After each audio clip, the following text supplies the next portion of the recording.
Close your eyes, leave all your troubles behind. Yes, it's fine.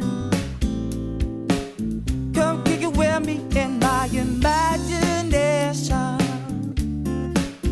In my imagination. Well, sometimes my mind plays these tricks on me sometimes, and I'll find that my mind climbs higher than it should climb. My imagination, I'm contemplating, hesitating on exploiting my mind, which you find. Welcome to Eat, Sleep, Run, Repeat, episode 9, the running podcast for average runners by average runners. We've got 3 of us in the house tonight, myself, Wooly, and the 2 Barden brothers, Fraser Barden, Nathan Barden.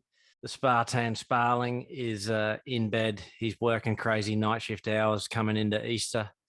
And he's a baker, if anyone doesn't know. So he's baking like crazy at the moment. How's everyone's training been going this week? What about you, Fraser? Yeah, I had the kids this week, and it's obviously school holidays, so it's been hard to fit stuff in. But I got a couple of sessions done earlier in the week. And then just apart from that, just bike rides with the kids and just keeping generally fit and sane while Being a I've dad. got the kids for the week. Yeah, being a dad and all that. Plenty of in the pool stuff, and just that's about it really. Hopefully this week kids have gone back to their mums now, so I'll be able to have a good week this week. Got a lot of work on too, but we'll get there. Get it done. Get some speed sessions in for Anzac Day relays, mate. Yeah. I did do on the treadmill Tuesday. I did a 3 by 3 minute on, 1 minute off, and then 3 by 2 minute on, 2 minute off, then a 3 by 1 minute on, 1 minute off, which went all right. It's pretty good. I was running at like, I think about 4:15 pace for the 3 minutes and 2 minutes, and then about 3:45 for the minute ons. So weren't too. It was on a treadmill. It feels a bit harder on the treadmill, like you get way faster. But no, yeah, it wasn't a bad little session actually. That was pretty good. Awesome, mate. You'll be getting fit soon. Keep that up. Well, I'm out at Brighton Way on Thursday, so I don't know what I'll have to check Wednesday. I might try and go to Nudgy Track and do a speed session there on Wednesday. Cool. How's your whole week been, Nath? What have you done training wise? So I backed up Monday, Tuesday, Wednesday, 10K trail on Monday, 10K road on Tuesday, 10K trail on Wednesday, and then rested Thursday, Friday, and then did 20K Saturday morning, which was trail and road. But I classed it all as trail because I ran on the grass verge and the gravel. So it was like running on fire road as such rather than running on pavement and road. So yeah, I think we can class that as a trail run. So it was 20K in the new Montaigne pack that I bought, and I've just got I did video, so I'm going to do a YouTube video to stick that up on the channel. Cool. About that. How was that pack? It was pretty good. Yeah. It's debatable. I don't like things too tight on me, so I get a bit of like like clothing claustrophobia. Yeah. So if it's too tight, I'm a bit like but I think once you've packed it up with food and you've got 1.5 litre bladder of water in the back, it would be I reckon that'll there's a little bit of movement in it, but nothing like that was causing any rubs or that. And it was 20K I was wearing it for. So I reckon when I do the signed up for the Brisbane Trail Marathon on the 1st of May, 42K, and there's no drop bag, so just got to take it all with me for the whole marathon. So that'll see how it goes. Loaded up. It felt pretty good. It wasn't too hot. There was a worry. It's quite thick compared to say a Salomon one, but yeah, there's should be all right. and I was using one of the bottles in the top of me. You know, they have them like up high, rather than those ones that sit low and have a long like straw to it. This one's just sitting. I could just go straight to my mouth from it. So that was quite good doing that. Because usually when I go a 20K run, I have trouble taking water with me. I might just wear my belt thing and that's hard to put water in. So I had 500 ml of water in that chest, and it was good. That was the first time I'd run with something like that. So I was pretty happy with it. Yeah. Cool. Yep. How about you, Steve? How was your week? Well, I haven't, I had my 2 weeks off of running, so I hadn't done any running, but I did 3 gym sessions, 2 walks, where I walked 2K in the morning before work. And gym sessions were just running basically on the elliptical, and then just weights, but nothing really too exciting. Geez, it's boring on the elliptical, but I was doing minute on, minute off for like 20 minutes with 10 minutes of just cruising, like warm up, warm down. So sort of How'd you find the effort on that? Do you think you can get much of a effort on it, or not really? On the I think if you wound the if you up the levels, you could make it a really hard workout. But it's weird because you're using your arms a little bit more than you would when you're running. So like your arms actually get a bit fatigued as well. But I mean, you could definitely get fit if you were really injured and that's all you could do. You could stay fit doing that. And I mean, we're recording the show on Monday afternoon for anyone who's listening, because we were too busy to record on the Sunday afternoon like normal. So I've actually done my first run this afternoon in 2 weeks, and I run 9K and I averaged 4:44 pace, and that felt really easy. So I think that even though I haven't been running, those gym sessions and the elliptical has just kind of maintained my fitness without doing any sort of damage to my the rest Achilles. will do you good, mate. Give you time to heal up. I haven't had a break like that for ages. Your fitness anyway, 2 weeks. Yeah. But it's just because you're so used to getting out the door and running every day, you just feel super lazy not doing something. Yeah. And you might be motivated to run more now. Exactly. I found like I had that break. I felt really motivated to run. I don't know if I run tonight. I might just go 5K around the block, but it'll be dark probably by the time I run. So I'll just see how I'm feeling. I've had a long day. I've got Steve Sparling's Spartans Strava here, so I might read out. So I always class my week Monday to Sunday. I don't know what you guys. So I'm going to go from his last Monday. Yeah. On the Sunday, he did a 10K recovery after the 20 odd K we did that Saturday morning, park run included. He ran 2 park run, ran home. So after Saturday, he did a 10K. Then on a Sunday, he did a 10K. Sorry, Monday, he went to a 7K at 5:17 a K pace. Yeah. Pretty good effort. The next day, he did a 5.37K at 4:53 a K.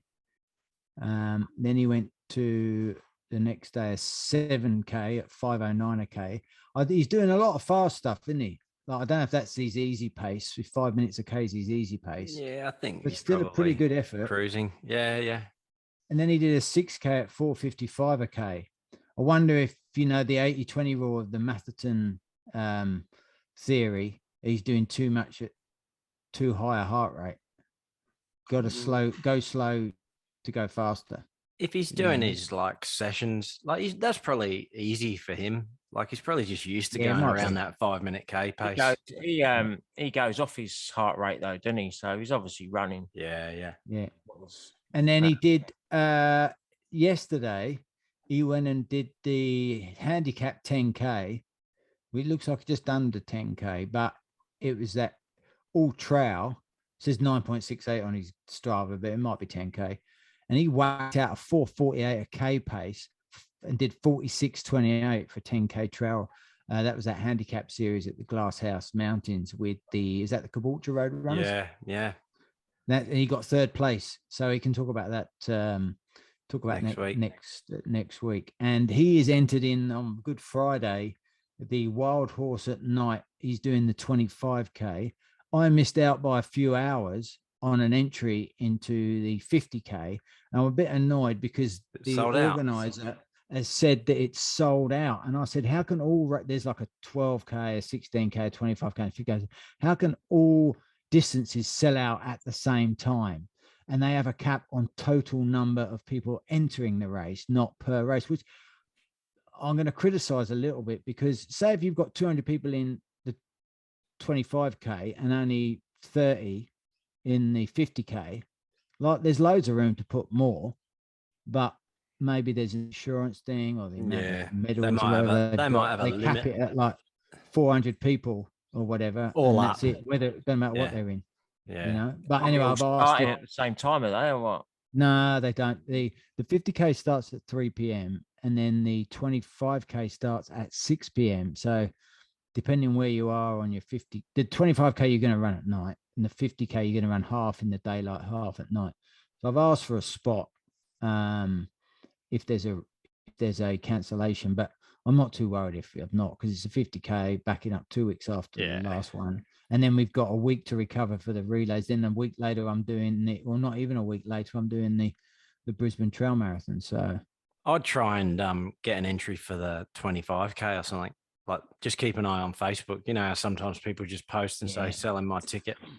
That's how I got an entrance to, I got an entry to the Brisbane Marathon, half marathon last year, because Paul Gourlay was pacing the 124 group, and I just happened to check in the afternoon, and there was a guy saying he couldn't do the half, so I went and bought his number, and I run with Paul. Yeah, I'll see what happens. But I've gone in this week. I'm reading the Finding Ultra autobiography by Rich Roll, which Daniel mentioned last week, and I was already reading it. And he reckons he's got loads of energy just going off plant-based and whole food, no processed food. So I'm easing my way into it. I've gone off cow's milk, but I do have cheese in the ingredients for dinner tonight. But I'm just gonna we don't eat a lot of meat, but I'm just gonna give it a go a bit more plant-based. I mean, they do some really good burgers and stuff now, so might just see if I think more than meat, because stay away from that. You don't know what it's doing to your gut, and I just want to see if it has an improvement. Going off the milk, definitely. I'll see if I get some more energy out of it.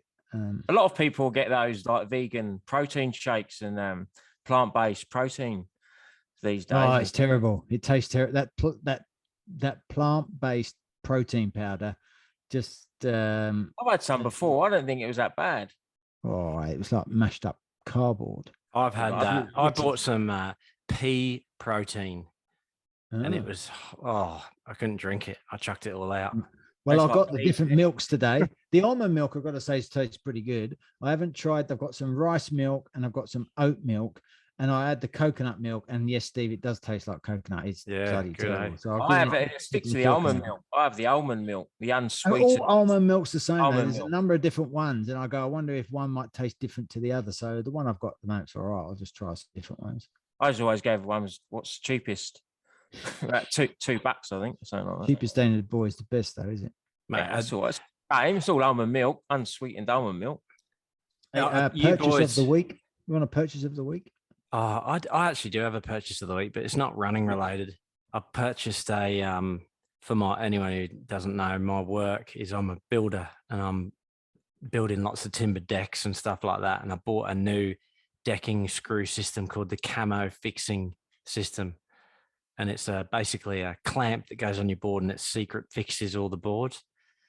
Nothing really to do with running, but that was my exciting purchase. And that's the first time I've ever used it, and it worked really, really well. No, does it save time? Yeah, I think if you were using it all the time, it would. But because it was the first time I was using it, I was going really slow to make sure I didn't make any mistakes and that. But worked really well. So the spacings in your it spaces the so you got to put the first board down dead straight, you flick a line, and then you basically put the next board down, put the clamp over it, and it gives you the perfect spacing. And you the screws pre-drill themselves on the way in, and it screws it through the side of the board. So when you're finished, there's no exposed fixings in the book, Ah, isn't there? yeah, It looks really, really good. decking nails showing up. Yeah. So you don't have to Yeah. go through and bang them down later on. I got Anyway, actually, I'll tell you what I bought. An Endura Coca-Cola gel, and that tasted awesome. Like they're $2.50, but that was a pretty good. That definitely a bit different to the raspberry and the apple ones. It really did taste like Coca-Cola, so I was pretty surprised. I've had them I before. got, yeah, and I've got a new A-Up light. I haven't got it on my head, but I sent you guys a photo, and my old batteries work on it, but it's the new real floodlit one. It was $250, and they send you a load of other stuff and a pack with it and that. So A-Up lights, shout out to them.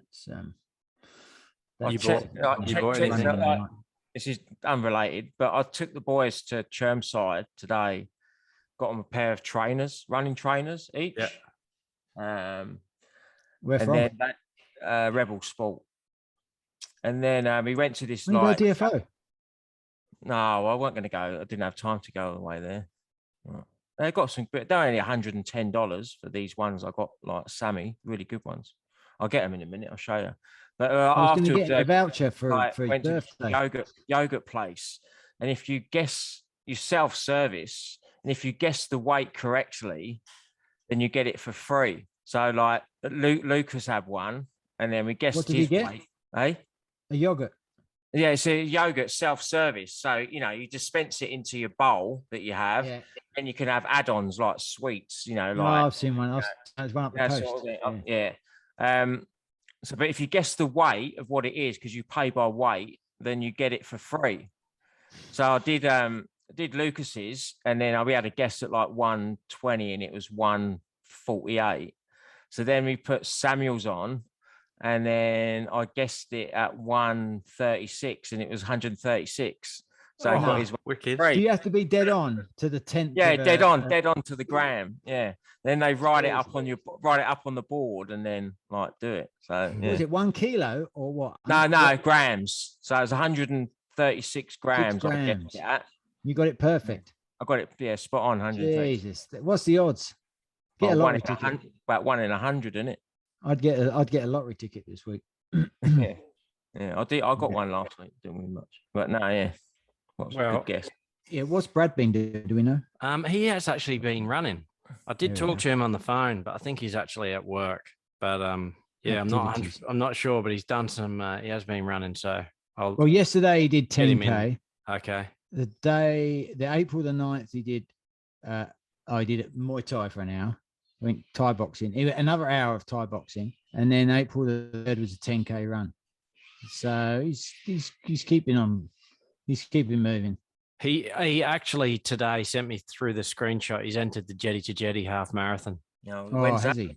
On I said, June, July. You'll have to get training. And he said, yeah, I will. I said, you'll do a couple of weeks.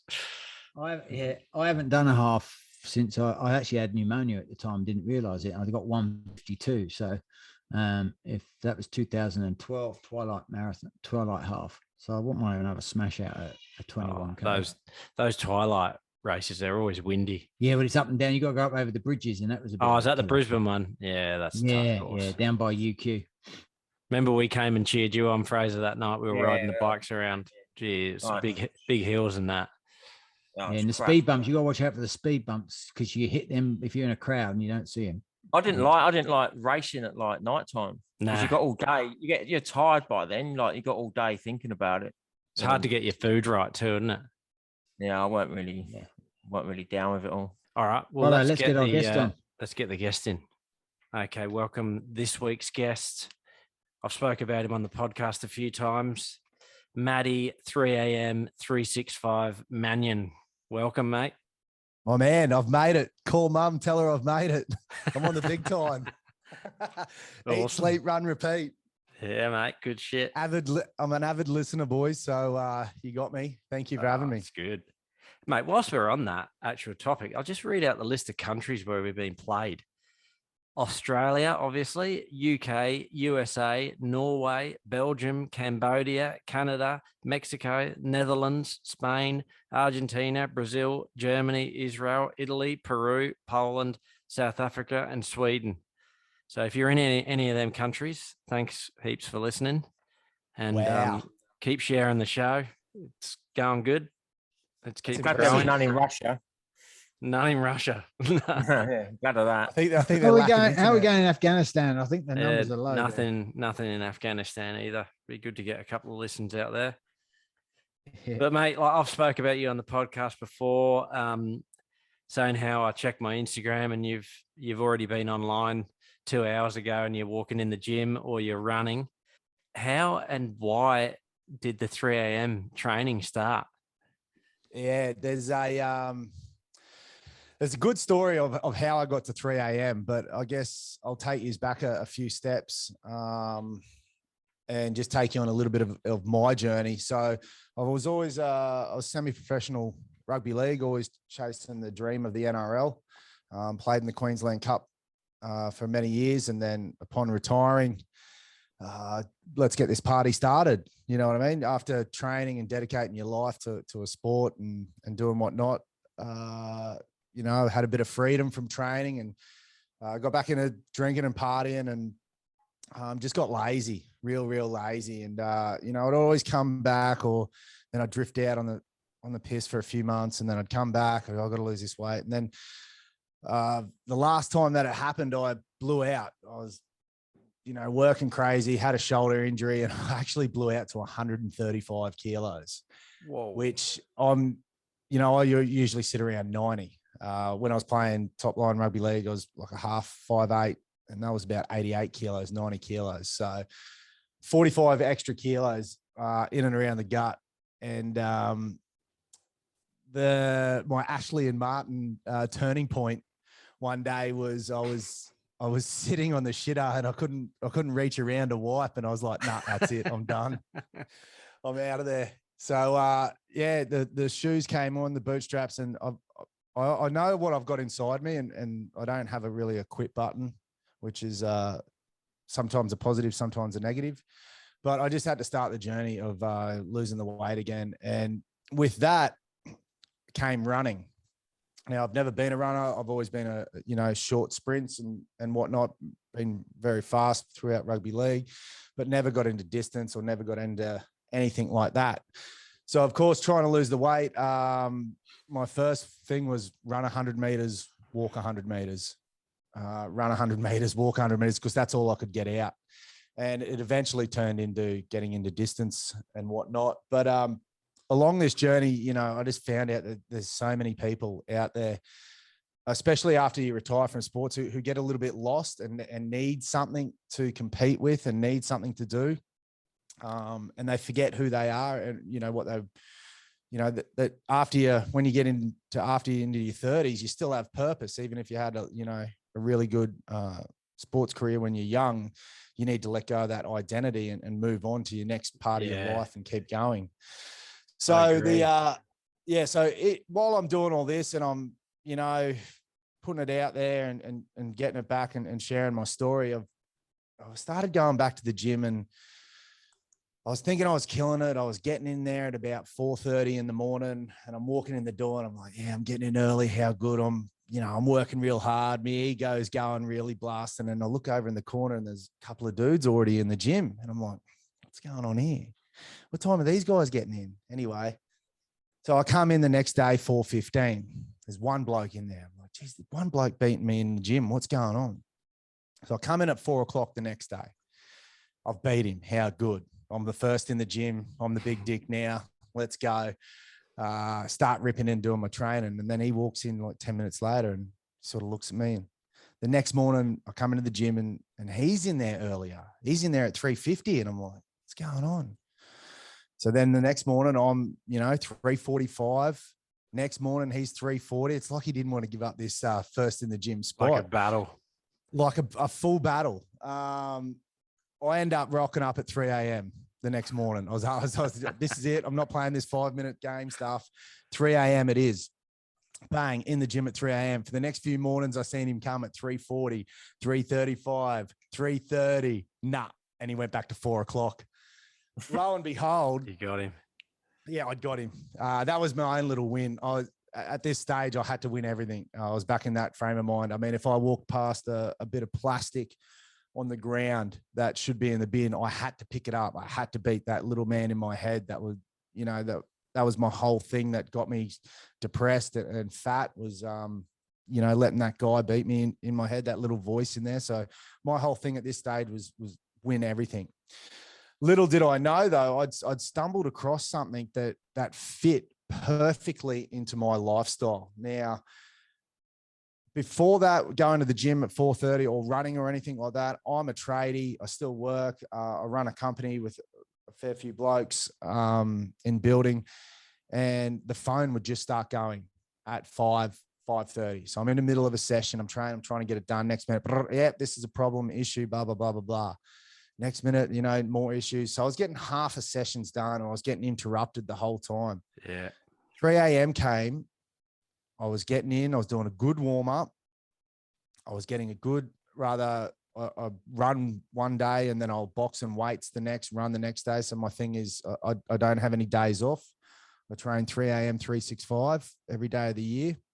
Yeah, so it set me up where I was able to warm up well. I was able to get my session done well. Twos, like I'd box and weights, or I'd get a good run in and abs. And then I'd be able to really spend 20 minutes to myself, stretching down, breathing, planning out the day. And then by 5 o'clock, by that 5 o'clock time, when the phone started ringing, or I came home and I've just got a newborn Sonny, he's just turned 1. When I got home at 5, he'd be waking up and I'd be hitting the ground running. I'm miles ahead of anybody for that day. People are rolling out of bed and I've got a 100-meter start on the day. And I just continued to do that. And my life just got better and better and better. And of course, along the way, I had to tweak things, you know, nutrition, getting my sleep right was a massive thing. Obviously you can't run on 5 hours sleep. It's just detrimental for you. And also getting my training programs right by not overdoing it, learning about, this is where running really, really helped. I had no idea about heart rate training. I come from a rugby league background where it's you get to train and you bash everyone as hard as you can. You train as hard as you can. And if you finish last, you get dropped that week, you're back to reserve grade.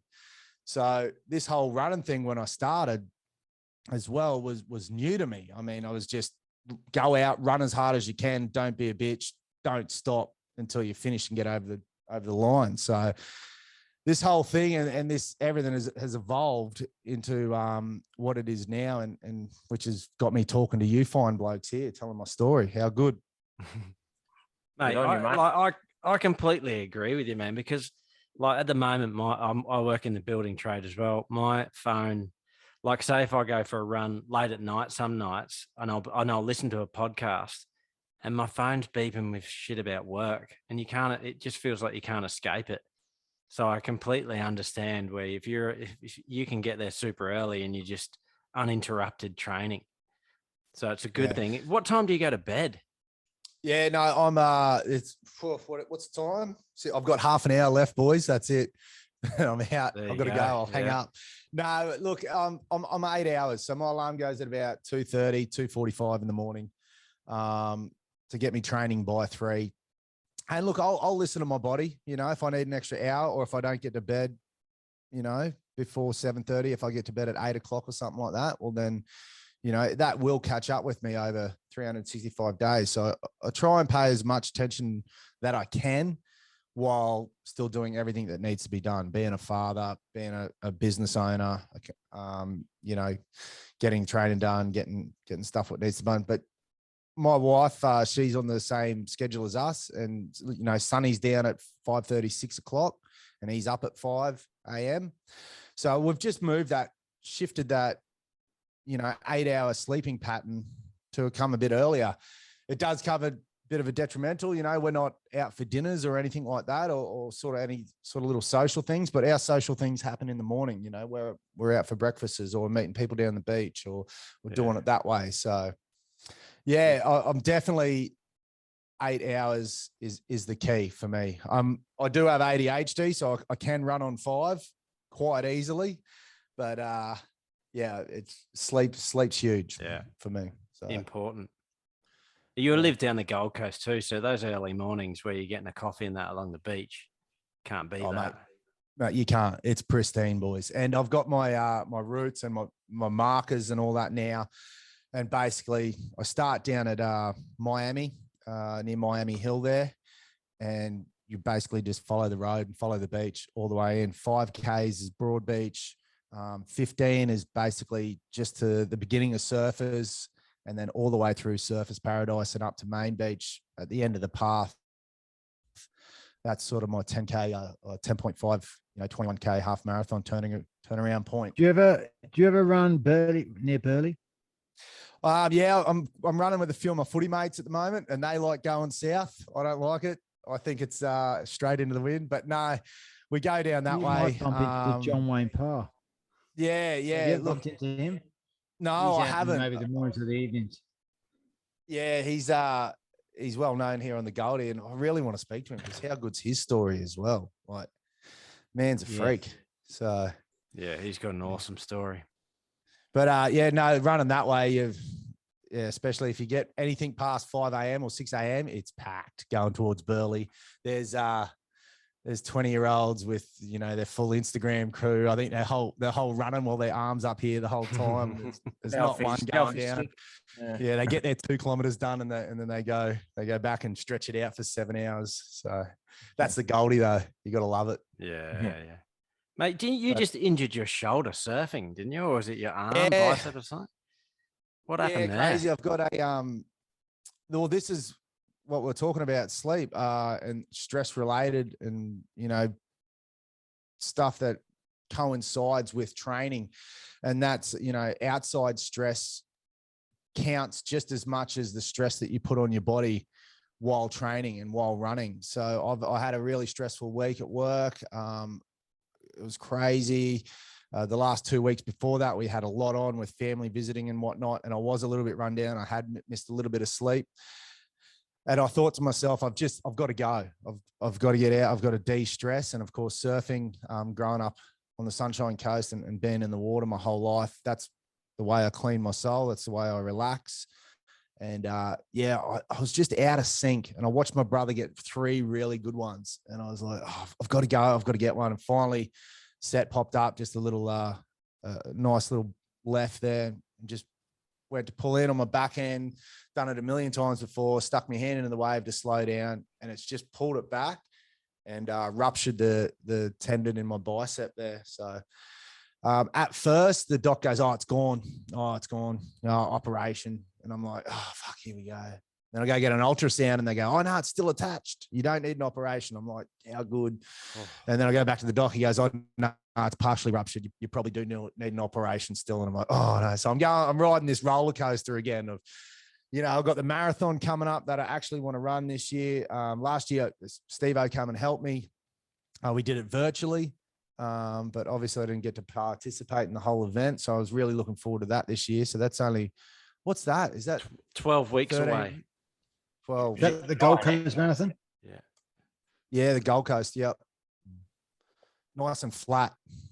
Yeah, flat as in mid-July, isn't it? 12th of July, something like that. Second. Yeah. Second. So it's got to be 12 weeks. So I was thinking, if I get the operation, there's no chance in hell I can do that. But I'm thinking, I went to see the physio today, and look, running's not going to hurt it. So I'm just going to ease back off everything else and just, get some KMs under me belt every day. I was looking at your Strava, and your heart rate's still not too bad at the pace you go. A pretty good pace. Those 10, 11K runs. I think you did like 11.5K in under an hour. You're looking flying, mate. So yeah. And what would you call that? Would they call that an easy run? Yeah, that it is actually. It's changed now. So before that, I was running 440s and easy, like and keeping my heart rate down around the 140 zone. Little bit, I was running about 90 kilos, a little bit of extra weight over Chrissy, a couple of injuries, and that extra 10 kilos that I'm carrying at the moment, it just jacks you up. But what I have noticed through training and through understanding, slowing down and running and concentrating on that heart rate is I've got a really good base now. And even throughout rugby league and all the fitness that we did there, I've never had the base that I have now. And I might feel shit or something's happened, or, you know, I've had a different, not as many runs and more in the gym, or, you know, we're talking about stress at work or whatnot. And I just really didn't feel up to running. And as soon as I got out there and went with a couple of the boys, I've noticed how far ahead I am with that base. And I think that's, I really got into long, low and slow runs there coming into the marathon last year, like really concentrate. That's where I really learnt about that sort of thing. And now it's all I sort of base my training around. When am I going to get that long run in? When am I going to get that slow one in? But of course, the competitive me comes out sometimes, especially on the 10K ones. And yeah, but so what time are you hoping for the Gold Coast? Well, I wanted to beat last year's virtual, which was 3 hours 15. We did it in Steve. Steve tacked on for the last 21 and brought me home, which was good. I mean, it is a different course. We ran a very flat up and back to surface twice. I haven't actually done the full Gold Coast marathon, but yeah, if I can beat 3:15, I don't think I will, because I'm not at the fitness. I have got 12 weeks, but I'm not at the fitness stage where I was. But eventually I want to break that 3 hour. That's my goal. I want to see those 2 hours something. Mate, I'll tell you about, I went down there to just help him with doing his virtual one. And I mean, he started at 3 a.m. So I was like, by the time I drove down there, I think you'd been running you'd run 21 Ks, hadn't you? We'd done 20 half. Ks, something like that. And so I was running on what I thought would be his course, the opposite way, just trying to like catch up with him. And there was the odd group of, like, I think they might have been like surf lifesavers out training or something. And I'd see a group of guys and I'm like, oh, is that him there? And then in the distance down a road, I could just see this massive human coming running. I was like, is that him? And then as you got closer, I was like, it's him. And mate, you cover the ground well for a massive bloke. Like, how tall are you, Matty? I'm 181, so probably just a little bit over 6 foot or 6 foot. But I'm sitting about 99 kilos now. But when I run and I'm fit and lean, I'm 90. So you're fit and lean at 90 kilos. Jesus. Yeah, I'm ringing wet. 74 kilos. So I might look like a stick next to you. Yeah. Well, I surprised a couple. 6'1" though. Yeah. So I surprised a couple. I joined a couple of run clubs, you know, to get a bit of coaching and you know, learn as much as I could. And they'd all look at me like, oh yeah, we got this bloke covered. And then I'd be pacing next beside of them. They're sort of looking at me sideways going, well, this big boy can move. So do you follow Nick Bear? Do you follow Nick Bear at all on YouTube? No, I don't. Who's he? Look him up. He does Bear Performance Nutrition, and he was an Army Ranger, and he did while he was in Ranger School, he studied and got a degree in nutrition or whatever it is. And him and his brother started this performance nutrition, and he's a massive guy. I mean, I don't know how tall he is, but he'd be. But he is like that. And he's like proper. Well, you look at him and you go, he's got to be 100 kilos, but I think he's only about 90 kilos. But he just looks. He's a pretty tall lad. He looks fucking huge. And he does. I don't know what he's taking supplement wise, but he just runs. I mean, he's done a sub 3 hour marathon. He did the Leadville 100 in his first attempt, completed it in under 20 hours. That's 160 miler. Man, the guy is just, and he does loads of weights, just big, heavy squats and everything else. And he still manages to get in. You know, he just go, I'm just doing a 30-mile run today. And he smashes it out in that's 50 Ks in 4 hours. And he's just a machine. I just don't know. Yeah. He must just be constantly eating to just cover the fuel and everything. And that's my problem. I just can't eat enough food to, my appetite's not there to eat that much food.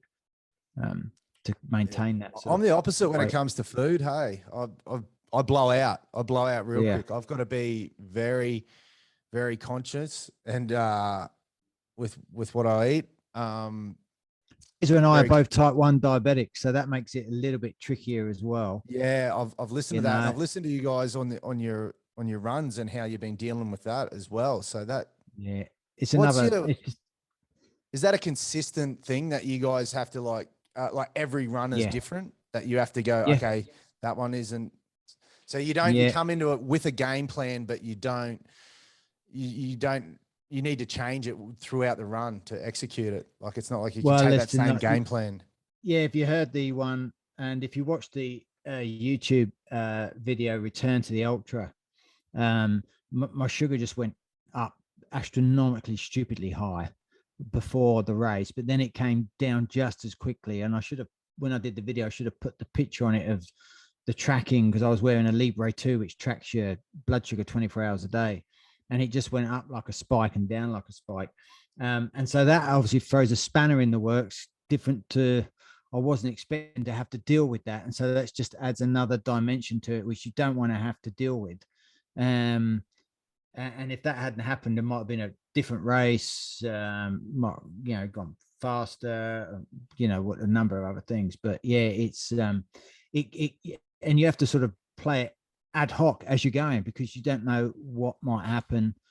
Yeah, you can sort of predict it, but that just was weird what happened, and we really haven't found an explanation for it, or we believe we have, but yeah, not to dwell on that. But yeah, it's something that adds an extra dimension. What about just me coming into a running journey, only over the past 3 years now? What about how many little obstacles that a run, especially a long run, throws at you, that you just never think about in any other sport? And you think, before that, I thought you threw on your shoes and you run. Go for a run. And then all of a sudden your shoes come into play, your strike comes into play, your socks come into play, your running shorts. Like I was running in board shorts when I first started running, and oh my God. Chafing. Yeah. Like a 10K, if you just go for like a 10K run around the block, there's nothing really too much to sort of prepare for. Us, yes, I'll take a couple of gels, I check my sugar, make sure it's sort of sitting fairly even. But, and for the average person, it's not too difficult. Once you sort of go, I'm going to go to 20K, 30K, 50K, that's when all those little things, the socks, the shorts, even what the pockets are like in the shorts, because you put an empty gel packet in your shorts, and I've had shorts that are really thin and the gel's gone through and the whole thing's sticking to your leg, and that puts you off, and those silly little things, you go, oh, there's a rub there, that zip's really annoying because it's now rubbing against this or that, and you just, like you say, just once you start going that sort of half marathon distance, there's have I done my shoes up the right way, and did I wear the right shoes? Because I've only ever run in them to 20K and they felt all right, but at 40K they feel terrible. Yeah. So I've mad. that whole running thing, I've sort of developed. I don't know what you guys or how your running style is, or if there is sort of any running styles out there, but I really like to build into races. And I found like all these little things would not show their face the longer I just stayed at my cruise tempo. So everything I do, I just stay in that tempo no matter what. And I know I've got an 8K turn in me, especially in a marathon. It'd be right on the fringe of 8K, maybe 7Ks, where I can start to click up the kilometers. So I'll say I'm running at 440. I'll try and turn it up by 3 or 4 seconds. Next kilometer, turn it up by 5 seconds. And then on the way home, and I think, Steve, you noticed this on the last 2Ks in my first marathon, was I was able to click it up and turn it up and I really love that sort of running style, like just ease out. It's sort of like a Winks sort of running style. Negative splits. Just cruise and get comfortable and then just come home. And I found all those little problems don't really show themselves if you're comfortable the first half. They only show themselves the last little bits, and you've only got, a few clicks to go, and you're building the tempo. So you're going to get there quicker as well. So they're going to go way quicker. Matty, what got you into the running in the first place? Like you say, you were going to the gym, and that's got started the 3 a.m. thing. But what got you into just, going down the running path rather than cycling or swimming? Well, swimming, I've always had surfing, so I just go on a board and jump into that. Yeah, cycling, I was 100 and still 120 kilos, so you weren't getting me into no lycra. That wouldn't have been pretty. Running, I've always used running as a tool with training. I never got into it, and I guess when COVID hit and the gym shut down, that's when I started going, all right, let's go further than 5Ks. Let's, and then once I started getting to a little bit of distance, I really found it like interesting. I found it interesting in like a run was never the same either. Even though I was running the same course most days, like you'd have wind or weather that would affect it. I started to learn lines on the road, like where a hill would come. I'd know how to run up a hill without expending too much energy by crossing it a little bit left and I don't know why, or if it's just me and the way I think, but I found heaps of similarities in surfing that every wave, you surf snapper or Kira, as similar as they are, every run or every wave you can do, there's something different or there's something new to learn or there's something like that. And it just gave me a lot of time to think, a lot of this is for my mental health as well, to get everything that I, sort of can think about, get it out, get it done. It's my free time out there on the road. And then once I started enjoying it, I really started looking at races and going from there. And look, I really want to compete over the next, what am I, 38? Give it a good shot over the next at least 5, get to 45. And what you got? What sort of have you got set yourself some goals? Like you say, I want to do I don't know if you've ever done a 50K or you want to do 100K or I want to get marathon road stuff or. Yeah, I want to do 100. I definitely want to do 100, and I definitely want to do a 24-hour race as well. Well, there's Butter 24 coming up. Yeah, he's run around the track for 24 hours. That's at Griffith University on the Gold Coast. I think it's June, July time. Should be close. And you just run. Like they did a 48-hour last year and Ryan Crawford won that, but they're just doing a 24-hour, I think, this year, not the 48. And so it kicks off. It doesn't start till like about 10 a.m. and then just goes for 24 hours the next day. And just, you set up your tent, pitch your pergola on the side of the track and you just kick off and see how many laps you can do in the 24 hours. Yeah. That's where I really want to go to the place to see how far you can go before you break. And I've watched a couple of crazy guys who do that out there, and it's insane. Some of the stuff. I'd like to see the difference between I've done 24-hour mountain bike races, and the difference between a 24-hour riding a bike and 24 hours of running. Not that you have to be running the whole 24 hours. You just sit down for a while. You might even stop for half an hour sleep, or the power napping. Literally a 5-minute power nap can really make a difference in the middle of the night. But I'd be interested to see what it feels like doing it on a bike compared to running. I think the running would certainly be a lot harder on the body. Yeah, that consistent impact and whatnot. But yeah, so the 100K, I've always spoken about 100K. I was planning on doing one and raising some funds I've got family over in Nusa Lembongan over in Bali. And they're doing it really hard because obviously no tourism and whatnot on their little island. So I was going to do that and raise money, but same thing. Like it's just, that takes a lot of time and appreciation to prepare. And I'm still learning at this sport as well. So I'm trying to pick up everything I can off, jumping on YouTube or listening to you guys or, anything I'm trying to figure out before I go and jump in the deep water. Because when I do these things, I want to do them with purpose and be able to, achieve a good time or a good thing. I don't want to just survive. So I don't want to go in there and survive things. I want to be able to go there and be in a position where I can push the boundaries or I can be in control as much as I can of the situation, I guess. You're a competitor. You don't want to do it just for a pat on the back. You want to get in there and So someone said to me Correct. a while ago, like, when are you going to do a marathon? And I said, when I do one, I'm going to do it to the, like, I will not leave anything in the tank whatsoever. Like, I don't want to just get round and say, yeah, I've done it. Give me a pat on the back. Where's your participation medal? Yeah. I want to get in there and just go to the limit for as long as I can and see how quick I can run. Yeah, well, it's just I love the sport now. You know what I mean? Because there is no how long's a piece of string. Like a football game's 80 minutes, a surfing competition's a couple of heats, 15, 20, 30-minute heats.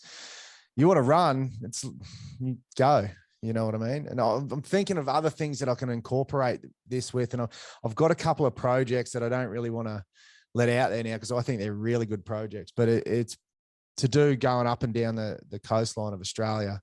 But, and that brings people together. You know what I mean? Like running communities are nothing that I've ever seen before. I've either been playing rugby league where 50% of the people there hate you. The other 50%, 25% like you, and the other 25% the other 50% of the people who like you, 25% of that like you, and the other 25% think you're doing something wrong. So I want to see you get smashed. Yeah, and want to see you get smashed. So you rock up to a running community and everyone's just on your back. Like I think as well, trail, and then you can divide that again. The trail running people seem to be a little to say anything bad about road runners, but trail runners it always seem to be like mountain bikers with road cyclists. Trail runners are a little bit different as well. Like they'll stop and help, like people that are in trouble. I've stopped on a mountain bike race and actually helped someone fix a puncture before. I actually stopped down at Narang in a race and there was a wallaby stuck in the fence. And I just, in blood all over my gloves, but stopped in the race I was in 10, but I stopped to help get the wallaby out of the fence, we would have possibly died. But yeah, the trail runners seem to be a little bit, there's quite a good camaraderie, amongst them. And, you'll find everyone we chat away to each other. And when we're running even 40K into a race, you'll find time to chat to people and cheer someone on. Time's not so important, is it? Like, I mean, if you've been training for like 3 months to run a marathon to break 3 hours and you're like 30 seconds off doing it and someone collapses and you're like, look at your watch and think, I can't stop. Sorry, mate. Like, and every trail race is different because it's different elevation, different course. So you can't say, I did a 50K in 4 hours and I did a 50K in 5 hours. You go, well, I'm faster than you, but it's not until you run the same course together on the same day that you could just, can be completely different. You've got a couple of projects anyway on the go at the moment, Matty. What tell us about this drink project of yours? Oh yeah, well, I've had every supplement under the sun. Been in rugby league programs. Here, drink this. Here, must get bigger. Protein this, and everything just didn't work well on my gut. I got to running. And I'm just looking for something. Like I'm starting to understand, VO2 maxes, blood oxidation levels, and everything that I found that was out there was synthetic, or every sort of pre-workout or pre-drink was very high carbs or high caffeinated for like gym workouts and that. And that, as you know, like caffeine's only going to spike your heart rate even more. I just couldn't find anything. Especially at night as well. People don't realize caffeine, I didn't realize till a little while ago, has a half-life of 12 hours. Yes. So that means it's 24 hours before it's all gone. Yeah. So if you take it at 3 o'clock in the afternoon before going to the gym and you take 60 grams of caffeine, you're really going to have, it might perk you up before you go to the gym, but you're going to have trouble then going to sleep. Well, not even while you're in sleep. It affects your REM sleep. It affects everything. Your deep sleep. I've listened to a lot of podcasts with I think it's David Sinclair. He's great with all the sleeping. Oh, that doctor. Yeah, I follow him on Instagram. Yeah. Oh, mate. And just the wealth of knowledge that comes out of that. And he's only saying we're only scraping the surface with understanding what actually goes on and what we need to do.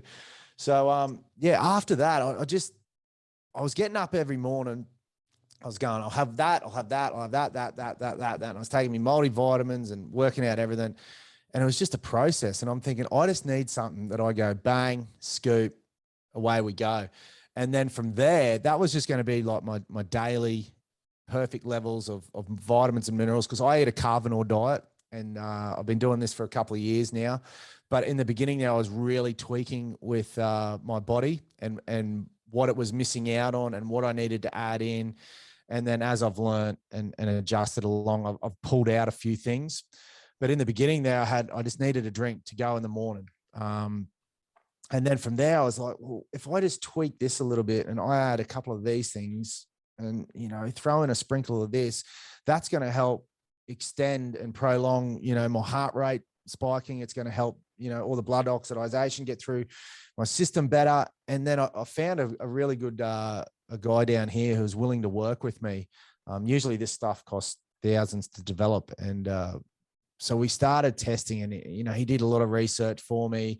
I brought forward some things, and then, he just tried to get the levels right. And we did testing on the product. Now it's actually called, are you ready for it, boys? The woo! It gets us out and about, gets us all piped up. But we've hit a stagnation point with products through COVID. A lot of the products of the supplements that are out there was coming in from China.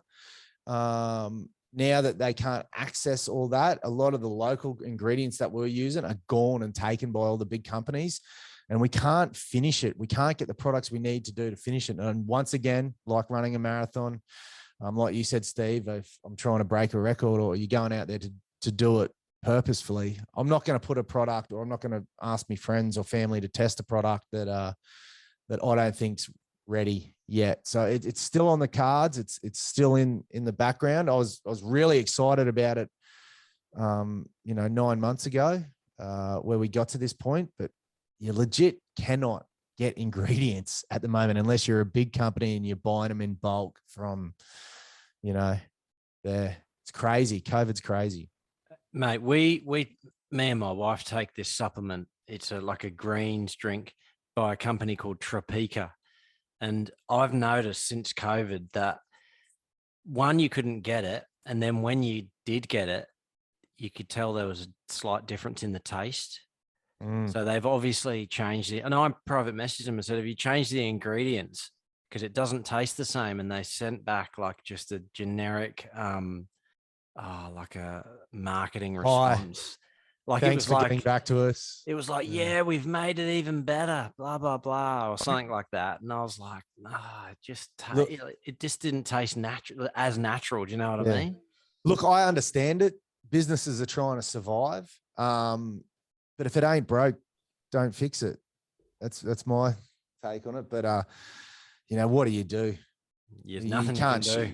Yeah, you can't shoot them for trying to stay alive, can you? No. Yeah, so, Matty, I've been playing with I found a long time ago that some of these sports drinks, they are very high sodium to stop the cramping, but I find that the level of sodium they use, like 300 milligrams per serve, is just actually makes me pee nonstop, like really bad. So I found that there's Endura works pretty good, but what I've done is I've changed the sugar in it. So I get my own Endura with the sugar free, and then add cluster dextrin to it, which I bought separately, and I mix it up myself, which is not a bad thing. But just noticed a lot of people in a post that I put on one of the Trail and Ultra Facebook pages, a lot of people agree with the product I was talking about, that it's 25 grams of carbohydrate, the other one 25 grams of sugar, and it's just too sweet and sugary.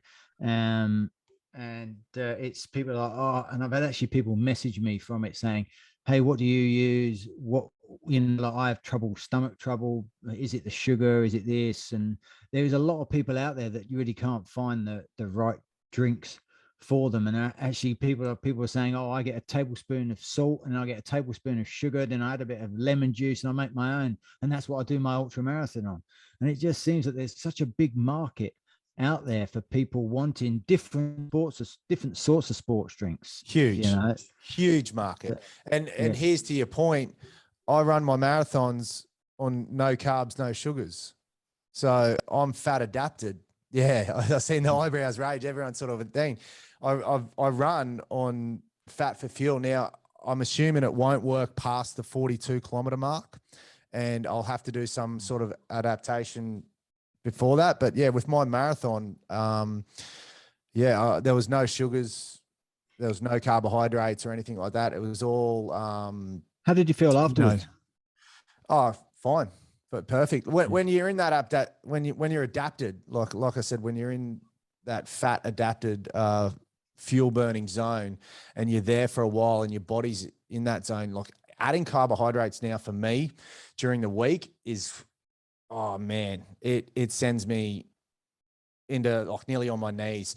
The worst thing about getting off the piss and being fit and healthy and that again, and really getting in tune with your body is now if I break and have a donut or something like that, or I have a bit of toast or something like that, it'll put me down onto my knees. It's worse than a hangover. Make you So- feel So how long terrible. did it take you to get into this sort of like, you say fat adapted phase?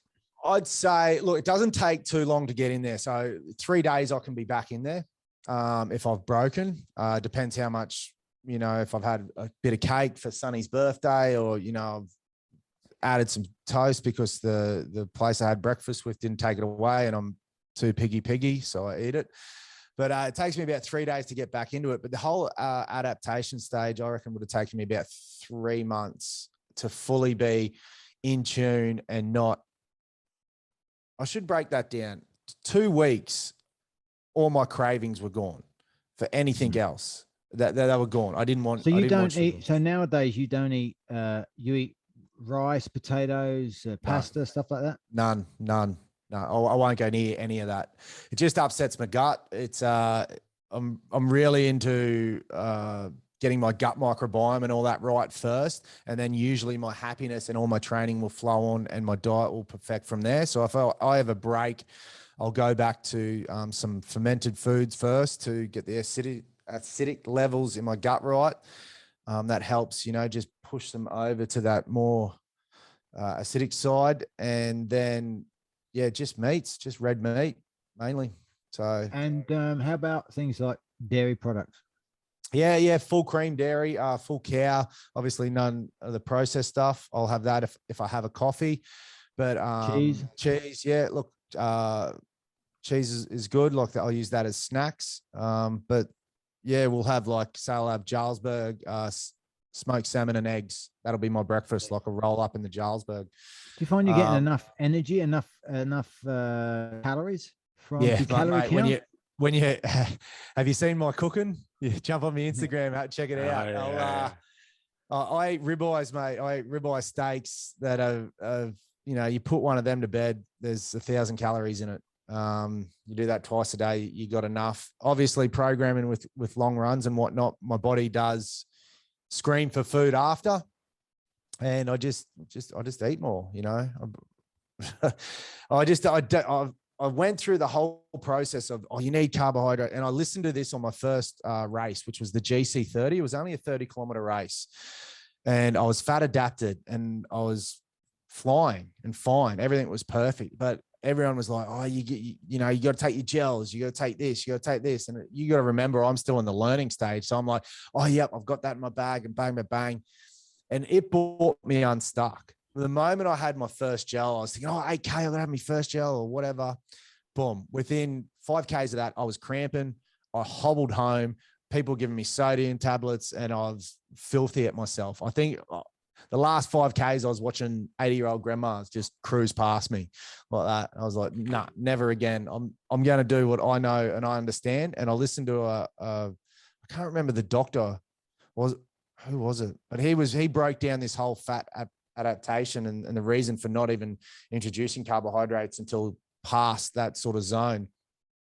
This is a massive if you're staying in that zone of running, which suits my style of get comfortable, relax, make sure you're in that zone, and then bring it home, because that 8Ks is in that anaerobic zone, and you'll probably burn through all your your glycogen and all that Yeah. through there. Obviously, I'm still learning. Don't take this as gospel, guys, but that's what It's I've interesting found. Like, because we just before you came on, we were discussing, and I was referencing the book by Rich Roll, Finding Ultra, and he goes completely plant based, and like dairy free, meat free, obviously like probably eating fake meat, but sort of whole foods and everything else. And he said it gives him so much energy. I think like each to their own in what you correct. find works for you.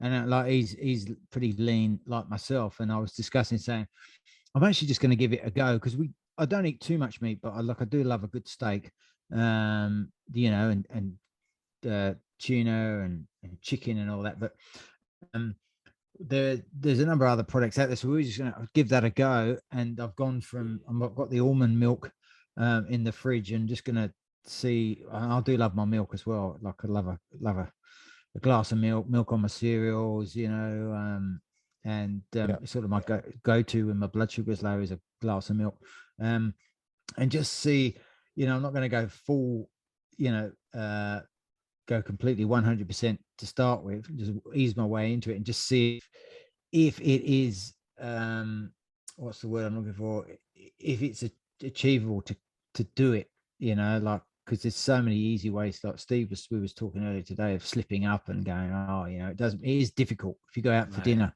I did it for 6 months, and it's so inconvenient. Like, Yeah, especially working, you know, on a job site, and then you want to go get smoko. And if you're just trying not to eat meat, there's not a lot of selections out there. You end up just eating bread. Like, say if you're in the middle of nowhere and there's just a bakery down the road, there's nothing you can get to eat bar like bread. And you just feel horrible. Like, that's one of the main things it draws attention to as well, is you have to be strict with your food. You have to have preparation, but it also draws attention to, whenever you want to eat something real, that there is nothing out there. Anything on Uber Eats is just absolutely crap. Anything you drive to any sort of shops or anything to get takeout for smokos and that, there's zero that you can get. Maybe rubbish, It's rubbish. Yeah. Anything. And I love cooking, so I'm lucky. Like, I really enjoy my time cooking in the kitchen. It's a de-stress for me, and I love seeing the enjoyment on people's face when I cook them a good steak or a brisket or something like that. But I know exactly what you're saying. It really makes you make smart choices when you put those. It's not restrictions, but just when you choose to, you know, have that sort of diet and that's the way you're going to go.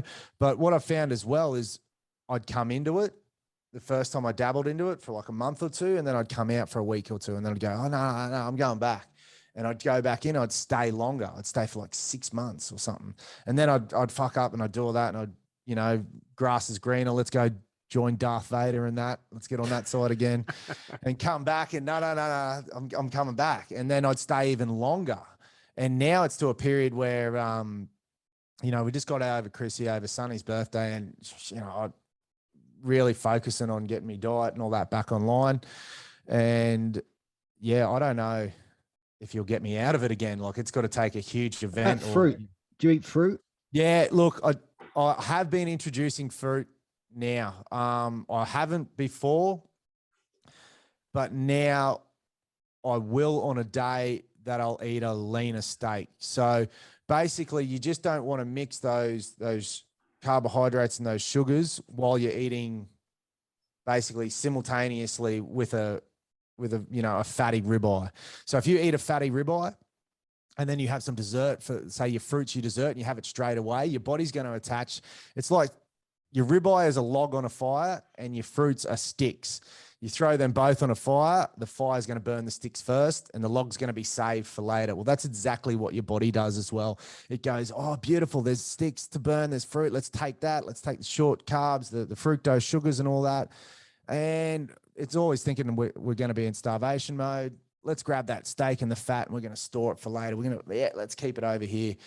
So I'll make sure I eat a lean steak. You know, there's heaps of cuts out there, rump or whatnot. You can just cut the fat off, or even some kangaroo. I do love a bit of roux. but I'll have that on days where, you know, it might be a low training day or something like that. So, but yeah, definitely I enjoy fruit, but same thing. Everything's good in moderation, boys. You know, if you have too much of one thing, it's going to blow out the other. So I'll put the link to your Instagram and that in the show description. But if you you want to check out his meat, you're smoking meat and cooking it and chopping it up like kind of like the Salt Bay guy, aren't you? Salt With the Bay. knives and that, like yeah, it's pretty. It Mate, makes your look. mouth water looking at it. It's awesome. I said every time I do it, I get like 5 DMs going, "What time's lunch?" Or I've had boys just rock up because they know it's going to be ready at 12 o'clock. Smell it from a mile away. Yeah. I've got to cap numbers now. I've got to go. You got to message me, otherwise you're not allowed to show up on my door. So. And you got a fitness app. Yeah. Matty. Thanks for that. That comes into it as well. That comes in with the drink. So once again, along this journey of sort of my comeback and understanding, you know, what goes on mentally within someone's head. I've put together like a 3 a.m. 365 fitness app, which it gives you workouts, it gives you gym workouts, it gives you high intensity 21 workouts, and it gives you a couple of run ones. And basically you can jump in there, you can select your workout for the day, whether it's chest and arms or an ab workout, or there's some stretching ones and breathing ones. Just gives people freedom. Instead of doing a program and saying, hey, this is your program, you must do this, follow this every day. It just allows everyone to log on and choose what they want to do today, and they can sort of set their own programs. You can track your nutrition on there. So you got your calories in, calories out. It tracks and links to your Apple Health and your Samsung Health or whatever, your Android one as well. So they talk to each other, so you can see how many steps and all that you're doing.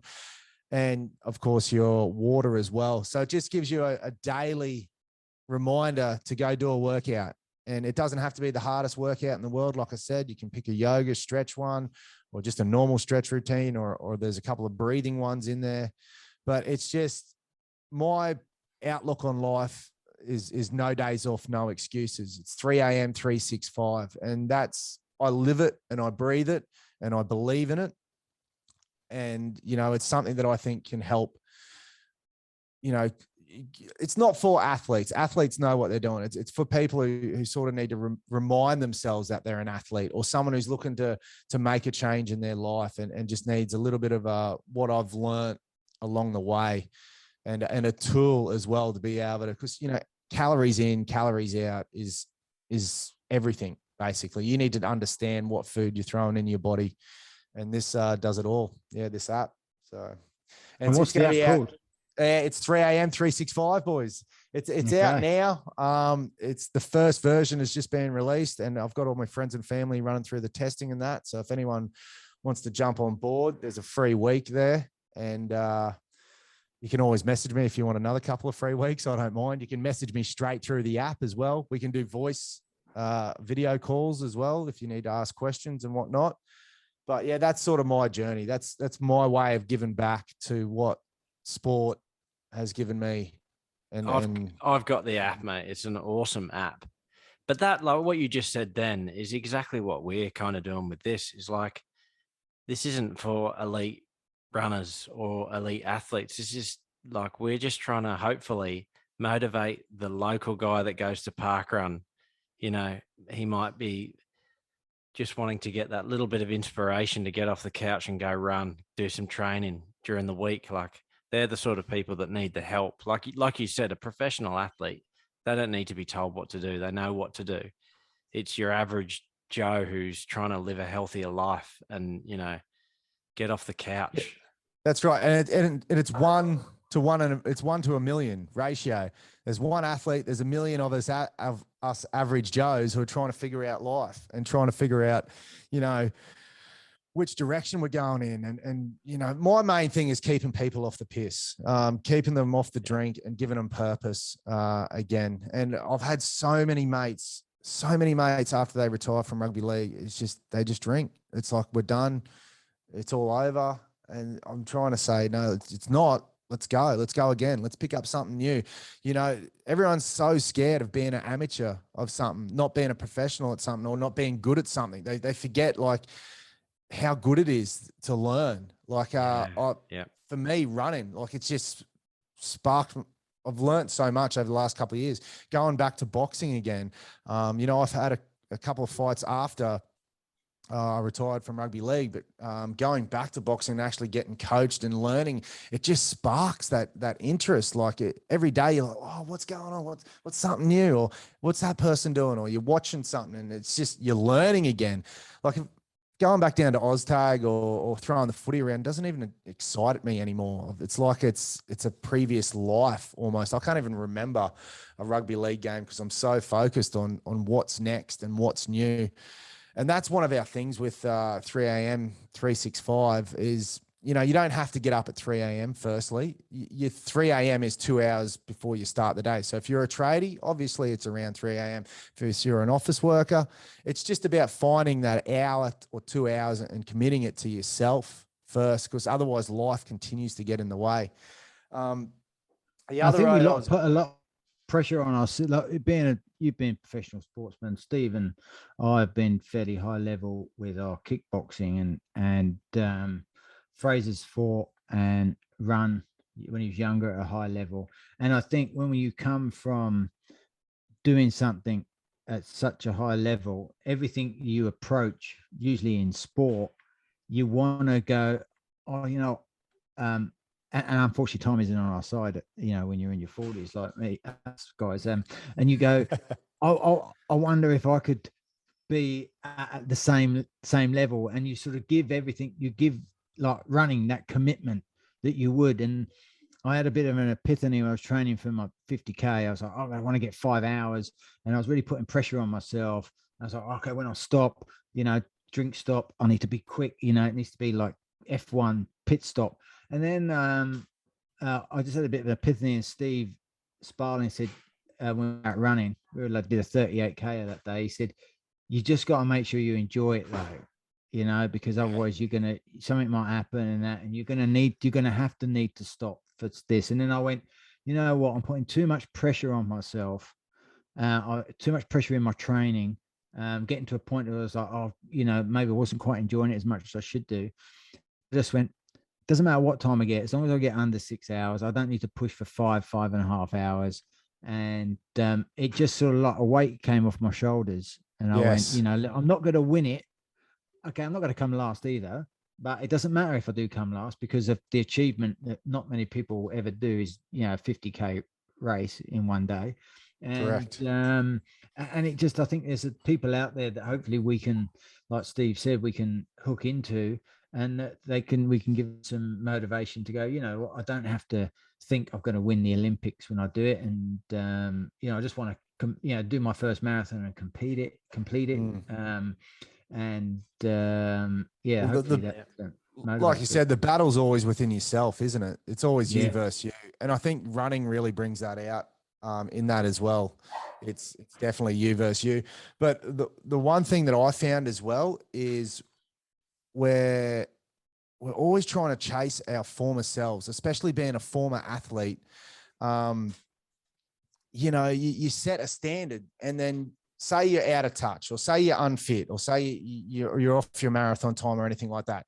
You'll go back to training, and then you'll train for 6 weeks, and you'll still wonder why you're behind where you are. So you're setting yourself up as a negative. One thing that I did that really worked for me was I set a 0.0. So I call it 0.0. And that's like, today is my 0.0. Now, everything you do moving forward from that point is obviously a positive. You're no longer trying to chase your former self who could run a marathon, say at 3 hours, or I used to be able to lift this at the gym. You've started back at 60 kilos, or, you know, 4 hours. And then if you're running 3 hours, 59 the next month, or, you know, you're picking up 2 seconds here.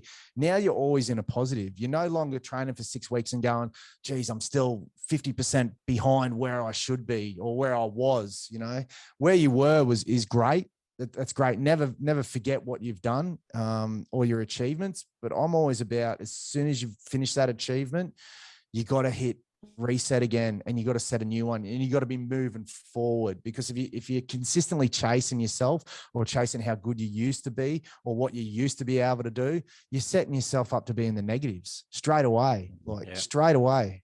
And I think what people do is that they expect results too quickly. Like, they start training and they expect something, dramatically within a few weeks. They're gonna lost 10 kilos, feel heaps fitter and all that. And then if they're not, then that's when they start to give up. You just got to realize it's like a long journey.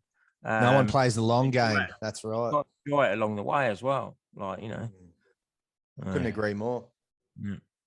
It's hard, but it's so hard to switch that mentality, isn't it? It's so hard to play the long game when you just want a lot of people are I shouldn't say depressed, but they want to make a change or they want to do something. They want those quick fast food results. And that's what we've been fed in society as well. And that's where all these, cut weight tablets and appetite suppressant and all that, it just doesn't work. Everyone wants to sail off into the sunset with a quick, $1 million from the lotto. But I tell you, if you play that long game, if you say there is no sunset, you know what I mean? I want to live life every day, $1 million. I hope that sun never sets, and you just keep chipping away and going forward, mate. Results speak for themselves. I guess you find spots that you plateau, and you always do. But you got to see them as a challenge. You got to see them as all right, what can I tweak now that's got me to this point? What have I done wrong? What can I re-square in line? Take notes. Because I used to run quite high standard when I was younger, and I know that I'm never going to get the times that I used to run, like 15 minutes for 5K and all that sort of stuff. But it's now is more like just enjoying it and just basically keeping fit, keeping healthy. Like, I've got two young boys, and just live a healthy life, and for them, my boys, to see me living a healthy life, and then to want to be like my dad, basically. So I'd still I get the enjoyment of it, and I guess that's one thing that I miss with rugby league is that team environment as well. And I guess I miss it now, training on my own every morning. Sometimes, not really, actually. I love it, but I still would like to have a gauge. I'd always like to have a gauge, like even if it's for the year. And I set a 0.0, and I, relate to myself to that year. And if I can be better than next year a little bit, or if I can just keep moving forward in little goals or new goals, I think that's what motivates me. That's definitely. I think everyone needs like a goal, even if it's like, this year I want to break 20 minutes for park run. Yeah, I agree. It's like, you probably understand this, Matty, but like when I finished Thai boxing, I felt like for so many years that Thai boxing was like my identity. And then once I sort of finished, there was like a couple of years where I was going to the gym and I was coaching people. So I was still part of it, but I just felt like I was in limbo. And I think that a lot of guys sort of get like that when they're sort of around their late 30s, early 40s. And you just need something to get focused on and get your teeth into. Yeah, I remember because I've been through a lot of with my psychiatrist and psychology with my ADHD and understanding that as well. But throughout that journey they asked me who I was, and I was Matty, the rugby league player. And that, like you said, you really hold on to that identity, especially after your 20s, especially when you're still, figuring out life and whatnot. And that was my whole life, rugby league. I worked to basically support, my dream of playing in the NRL. Came close, but no cigar, but very happy with my career. But when it ended, it was exactly like that. It was like, who am I now? What? And I don't think anyone should attach themselves to that. And the earlier you can learn that, it doesn't define your identity, and you got to let your ego go and really branch out in life and experience everything. I think the better off you are as a human. For me, it took a very long time to understand that. But yeah, that next step and finding something out there, mate, this is why this podcast is great as well, because you know. Yeah. And you it's get- just to touch on that. It's when you play a sport where you sort of have to get picked for the team. When you don't get picked anymore, you know, it's not you making the decision, it's someone else telling you that actually, like, you still think you're as good as you were 5 years ago, but they're saying, no, you're not good enough for the team. But the thing is with us as like in boxing and kickboxing, you might get beaten, but you go, oh, I only lost on points and it was a lucky punch or this, and there's no one really there saying, maybe it's time to stop. And then you have a break for 2 years, you go, oh, I have a comeback fight. And then, you know, you might win one because you get like a not so good opponent. You think, oh yeah, I still got it. And then you get your ass like whipped, but you go, oh yeah, well, I was only on points. And you've got no one there to say, no, you need to stop. Well, that's You the know? problem with fighters is, like, if you've got a really good coach, your coach says, look, mate, it's time to stop. You need to, you know, you can't keep doing this sport. It's not healthy, you know, taking big shots, whatever. But fighters just go and change coaches. Like, they'll just move to another gym and they're doing it all again. And that's why there's so many old fighters who just keep going and going, because the people that cared about them told them to stop, but they just, because they don't want to let it go, they just change gyms. But is that like, if they're still going now, like, is that what's worse, them stopping and being lost, or them staying and continuing to get hurt but being happy and you know, training? Like, it's a happy medium. I'm happy for people to keep going, but like you said, just not at that elite level, not putting yourselves in dangerous situations. Yeah. We need to understand, like, that we should be, especially with kickboxing and boxing and Thai boxing, that you could still train. You don't have to train to fight, but we've always been training and fighting, and it's very hard to go from that training with no goal in mind. And I think that's the good thing about then picking up something else like running, because you do have a goal, even though you're not going to win it, you just want to complete it. And at the best time you can do, and you go, right, if I can get a PB next week, a park run, that gives you that motivation. So if you can go from that to something else, then, I mean, I might hit the bag every now and then, but I wish I could hit it. I'd do it more. And I say to them, and I'm disappointed in myself that I don't go training at least once a week or once a fortnight, or hit the bag at least once, or definitely once a week at home, when I should do. And that's sort of, yeah, I feel the exact same thing, Nathan. When I'm out running, I always think, man, I should train once a week. I should just go to the gym once a week. But the problem is you walk in the gym. I mean, the elite gym where I used to train, as soon as I walk in, everyone's like, oh, can you do pads for me? And then you're like, yeah. And then you end up the whole session, you've just held pads. You haven't done any work yourself. Like, it's, you've almost got to be selfish and just go, nah. We should do some pads. We should all meet up, like, and do pads for each other. Just do Matty, I had my own kickboxing gym, you see, for a few years, about 10 years ago. And so everyone used to train there like several times a week, and that we were open 6 days a week, and Saturdays as well. And Friday was always sparring nights, and like all the boys were there. It was good atmosphere. But we should maybe just, I've still got all my mats and pads. We should just put the mats down on the concrete in front of the garage here and just do an hour of training. Teach me how to throw some kicks, because I'm a spastic when it comes to kicks, I tell you. This would be a good time to learn with your injury. Yeah, definitely. Well, hey, fuck, man, that's the only bad thing. I'm doing legs at the gym, doing here. I don't really want to do too much on my right side, because I don't want to, lose that symmetry. If I just want to, it's weird. It's a weird situation at the moment. Yeah. So, what's your weekly training look like, Matty? Tell us about that. So yeah, it'll start. It's just a rotation. It's run. I'll either just do my usual 10K, which is just, trying to stay in that heart rate zone, in that green zone. You're around the 140, 150s. Then I'll do an interval once a week as well. So probably the second day. So I'll go through my running first. It'll be interval, and then I'll try and do a 10K, maybe another, depends how the body's feeling or what's going on during the week, rather staying in that green zone or doing my simulation of building kilometers. So 5 kilometers nice and cruisy out, and then turning it up the tempo coming home. So on my last kilometer, I should be flying. I enjoy that one because by the end of it, you're feeling good, because you're starting to get some pace under your legs, and, it's a good hit out, good workout. And then I'll try and get a long run in once a week, whether that be on a Saturday, Sunday, or if I miss it on a Saturday, Sunday, it's straight up on a Monday again.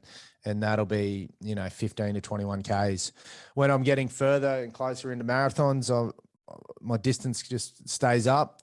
I think I could run a marathon a day. That's my mentality. So how many Ks a week do you like to get to leading up to a marathon? What's your average? 50K a week, something like that? Nah, a bit more. Yeah, a bit more. Probably to the 70 to the hundreds.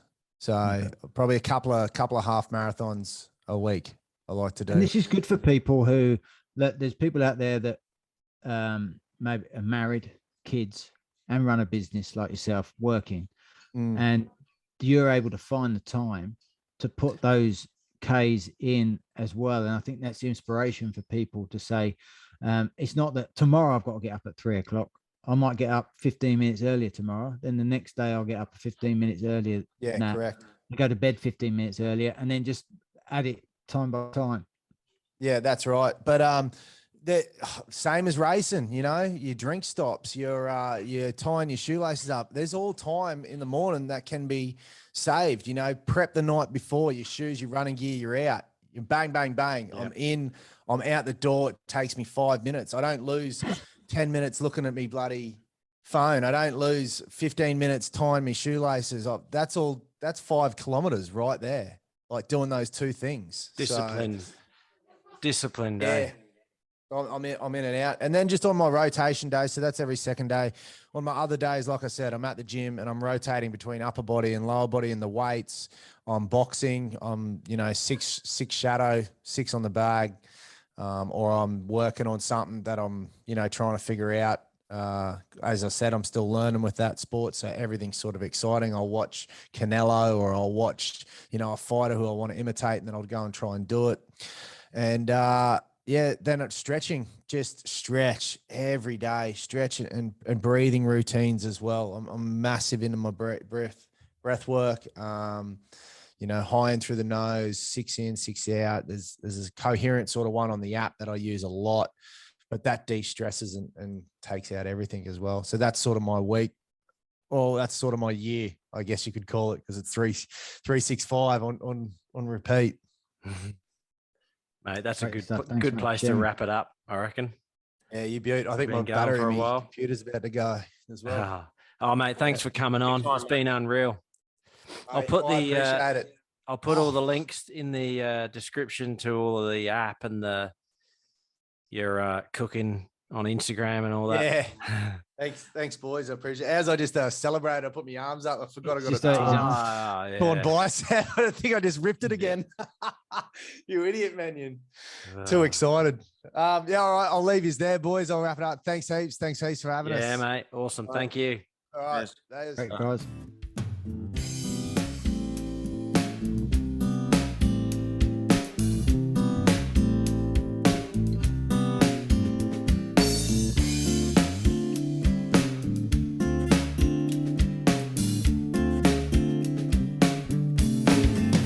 Close your eyes, leave all your troubles behind. Yes, it's fine. Come kick it with me in my imagination. In my imagination.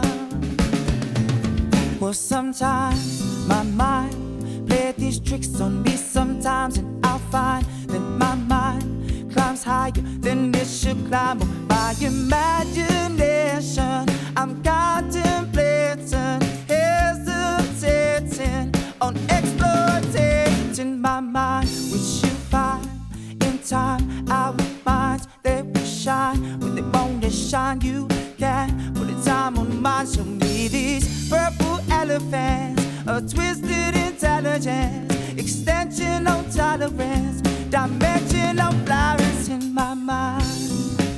Stop, rewind. Now what the fuck did you find? Ain't nothing in here but why them and no messages can breathe.